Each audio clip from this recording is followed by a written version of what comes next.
Market में 90% retail trader losses में रहते हैं। इसके पीछे का रीजन उनके प्रॉफिट उनके लॉसेस के कंपैरिजन में बहुत छोटे होते हैं। जब भी रिटेल ट्रेडर को उनके ट्रेड में प्रॉफिट होता है तो वह उसे बहुत जल्दी बुक कर लेते हैं, क्योंकि उसे यह डर हमेशा लगा रहता है कि प्रॉफिट हाथ से निकल ना जाए।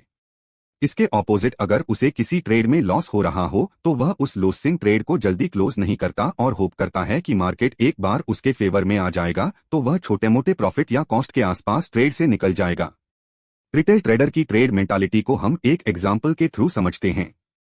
एक एमेच्योर ट्रेडर बैंक निफ्टी में 48,000 कॉल ऑप्शन में 10 लॉट बाय करता है। उसका बाइंग प्राइस 300 है। उसके ट्रेड लेने के बाद मार्केट गिरकर 250 तक आ जाता है। क्योंकि उसने स्टॉप लॉस नहीं लगाया तो उसे अब डर लगने लगता है। मार्केट 220 का लो लगाकर उसके फेवर में मूव करने लगता है और 330 पहुंच जाता है। 330 पर रिटेल ट्रेडर अपनी पोजीशन को निकालकर प्रॉफिट बुक कर लेता है, पर वह देखता है कि जैसे ही वह 330 पर बाहर निकला उसके बाद मार्केट बड़ा मूव देता है। प्रीमियम में 600 तक के हाई लग जाते हैं। अब उसे रेट होता है कि वह अपनी ट्रेड को होल्ड रखता तो उसका कैपिटल भी 50,000 से डबल हो जाता। अगर वह 300 वाली बाइंग पोजीशन को होल्ड रखकर 600 पर प्रॉफिट बुक करता तो इस रात उसको सही से नींद नहीं आती। वह सोचता है ट्रेडिंग तो बहुत आसान है, मैंने एक दिन में ही 10% ROI निकाल लिया। वह सोचता है अगर उसने OTM 50 वाला प्रीमियम खरीदा होता जो 200 का हाई लगाता है, ऐसे में तो एक दिन में ही मेरा कैपिटल 4x हो जाता।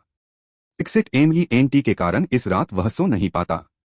अगले 2 से 3 दिन उसकी किस्मत अच्छी होती है और अगले 3 से 4 ट्रेड में भी उसको कंटिन्यूअस प्रॉफिट हो जाता है और उसका 50,000 कैपिटल 1 लाख हो जाता है। अब वह दोस्तों और रिश्तेदारों को बताता है कि ट्रेडिंग करके उसने 3 दिन में 50,000 का प्रॉफिट कर लिया। उसके दोस्त लोग भी उसे ट्रेडिंग के लिए कुछ अमाउंट देते हैं। अब उसके पास 2 लाख का कैपिटल है। अब यहाँ से उसके साथ कुछ इंटरेस्टिंग होता है। अगले दिन वह फिर से एक बार और बैंक निफ्टी कॉल ऑप्शन में 20 लॉट 300 के एवरेज से बाइंग ट्रेड लेता है। मार्केट 300 से गिरकर 250 और फिर 200 आ जाता है। अब उसे डर लगने लगता है। वह 200 पर 20 लॉट और बाय कर लेता है। अब उसका एवरेज बाइंग प्राइस 250 बन जाता है। वह सोचता है मार्केट अगर 250 आएगा तो कॉस्ट के आसपास या छोटे लॉस में निकल जाएगा। लेकिन 315 तक प्रीमियम गिरकर 150 आ जाती है। उसे टोटल 45,000 का नुकसान दिखता है। वह इतने बड़े नुकसान को बुक नहीं करना चाहता। वह अपनी पोजीशन को कैरी फॉरवर्ड में अगले दिन के लिए कन्वर्ट कर लेता है। पहली रात उसे खुशी के कारण नींद नहीं आती और इस रात उसको डर और दुख के कारण नींद नहीं आती। उसका डर और बढ़ जाता है। वह प्रार्थना करने लगता है कि कल मार्केट गैप अप ओपन हो जाए। अगले दिन मार्केट की एक्सपायरी होती है। Market negative gap down open होता है। उसकी प्रीमियम 80 पर ओपन होती है और खुलकर ही गिरने लगती है। 920 तक प्रीमियम 50 आ जाती है। अब उसे स्क्रीन पर 1 लाख का लॉस दिखता है। इतना बड़े नुकसान को वह बुक नहीं करना चाहता। वह उम्मीद और भगवान से प्रार्थना करता है कि मार्केट बस एक बार उसके फेवर में आ जाए। प्रीमियम 50 से कुछ बढ़ने लगती है और 100 पर आ जाती है। उसकी होप बढ़ती चली जाती है। उसके पास अभी भी 50,000 का फंड फ्री है। वह एक बार और 80 पर 40 लॉट और बाय कर लेता है। अब उसका बाइंग एवरेज 165 बन जाता है। वह सोचता है मार्केट कॉस्ट के आसपास आएगा या 130, 140 आएगा तो भी वह 30 या 40,000 के लॉस में अपनी पोजीशन से बाहर निकल जाएगा।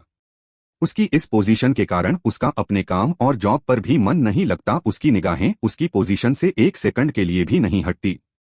बैंक निफ्टी स्पॉट में अब मार्केट साइड वेज हो जाता है। उसकी बाइंग पोजीशन धीरे धीरे डीके या कम होने लगती है, क्योंकि उसकी बाइंग पोजीशन OTM हो जाती है जो कि डे एंड तक 0 हो सकती है। अगर मार्केट वही क्लोज होता है उसकी बाइंग प्रीमियम भी 80 से 50, 40, 30, 20, 10 और 315 तक 5 रह जाती है। उसे नेट 1,95,000 का नुकसान हो रहा होता है।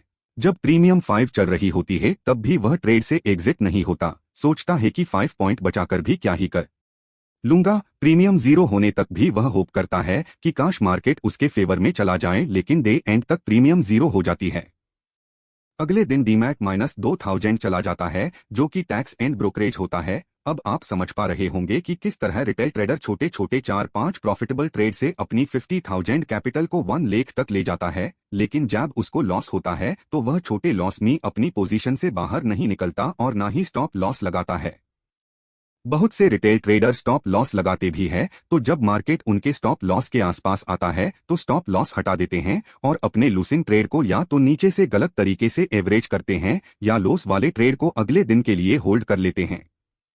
ऐसे में प्रॉफिट के अलावा अपनी हार्ड अर्न्ड ट्रेडिंग कैपिटल को भी एक बार में वाइप आउट करके एक सिंगल ट्रेड में बहुत बड़ा नुकसान कर लेते हैं। अब उनका माइंडसेट लॉस को रिकवर करना होता है। ऐसे में उनका नुकसान और स्पीड से बढ़ता चला जाता है। ऐसे ट्रेडर भले ही 1 या 2 दिन मार्केट से प्रॉफिट निकाल ले पर उनकी ट्रेडिंग जर्नी प्रॉफिटेबल नहीं हो पाती। इस लर्निंग वीडियो से आपको रिटेल ट्रेडर के ट्रेडिंग माइंड सेट को समझने में मदद हुई होगी। आगे आने वाले वीडियो में हम 5% कंसिस्टेंट विनर ट्रेडर के माइंडसेट के बारे में वीडियो लाने वाले हैं, जिससे आपको विनर ट्रेडर के माइंडसेट को समझने में हेल्प होगी। अगर आपको हमारा कंटेंट अच्छा लगा हो तो लाइक करके हमें सब्सक्राइब भी कर सकते हैं। Thank you for watching.